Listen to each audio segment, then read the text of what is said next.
I went through those 10 tests in 3 years. 3 years, all it took. Before God said, all right, it's time, let's go. Now I pray, that's how long, and I served a man named Jim Pointer. I took care of that man, and he would say to me, Benny, why are you doing this? I said, because God is watching, and I want to make sure I prove myself faithful to the Lord. He was a free Methodist preacher who took me with him.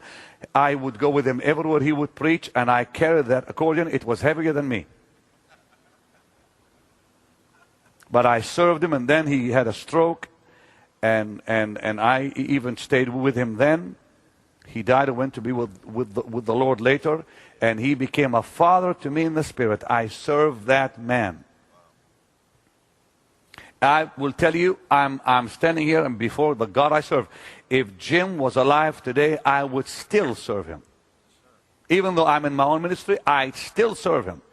Because I don't believe you quit serving. No way. Never. So warfare will come at you. You'll develop your weapons of war, and there's only one way out of warfare. Walk in the Spirit. Walking in the Spirit defeats every enemy. Number 9. I hope you're learning something. Number 9, right before God uses you, the last test is your vision. God will test your vision. He will come back to the vision of your life. Nehemiah chapter 1, I'm not going to give you because we're almost out of time. Nehemiah 1, 1 to 11, Nehemiah 2, 1 through 6. We see Nehemiah's vision tested. His vision was to rebuild the walls. His vision was to rebuild the temple. His vision was tested, Michael, to the limit. Enemies arose, tried to stop him from rebuilding. So he would build with one hand, fight with the other. Your vision becomes blurred by girlfriends or friends or people that come in your way that try to steal away what God really wants to do with you. And you got to stick with your vision. And your vision will be tested. Now, when you can prove to God that you still hold on to that vision, your vision will be tested. Right? Habakkuk 2, verse 1 through 3, talks about the vision, what you must do with the vision. In fact, can I give it to you quickly? I said, can I give it to you quickly? Okay, let's go to Habakkuk, please, Mr. Brock. You turn to Habakkuk chapter 2. Read for me verse 1, 2, and 3, and I'll tell the people right now what they must do with this vision. Okay, that's Habakkuk chapter 2, verse 1, 2, and 3. I will stand upon my watch and set me upon the tower, and will watch to see what he will say unto me, and what I shall answer when I am reproved. And the Lord answered me and said, write the vision.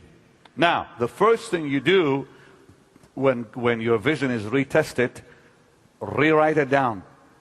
Here's what God has called me to do. Because God has targeted your life for a ministry of your own. That's the vision for your life. In the meantime, you've been called to serve another man. You're walking on that road, and the last thing God will do before your own ministry is birthed is your vision will be tested. You write it down. Number 2. Make it plain upon tables. Make it plain. You make it plain means you rehearse it to yourself to make sure you understand the vision for your life. It is not foggy. It is plain. It is simple. You target it. Number 3. That he may run that readeth. Now, the third thing you do to see a vision fulfilled is go after it. But these are the things you do when you refocus the vision. Your vision will be attacked.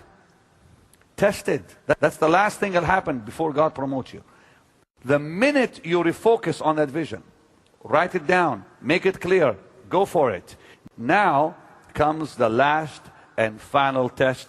You will be tested. And here's what I call this test. God will test your ability in promoting you. In other words, it's a promotion test. He'll see, can this man handle exaltation? Can he handle promotion? Can he handle it when he gets on the platform and people start clapping? Because the man of God, like a bunkie, may have you minister one day. That's the promotion test. That's saying to you, you've proven yourself faithful to me, such and such. Come preach a message. Suddenly, God will watch. Let's see how he handles that.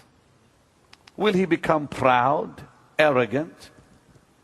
Will he think to himself, I can replace bunkie, I'll just push him out of the way? God will see that in you. He'll test your heart. Remember I gave you last night. God tests the hearts. Proverbs 23:26 says, give him your heart, he'll test it. Ponder the heart, he'll search the heart.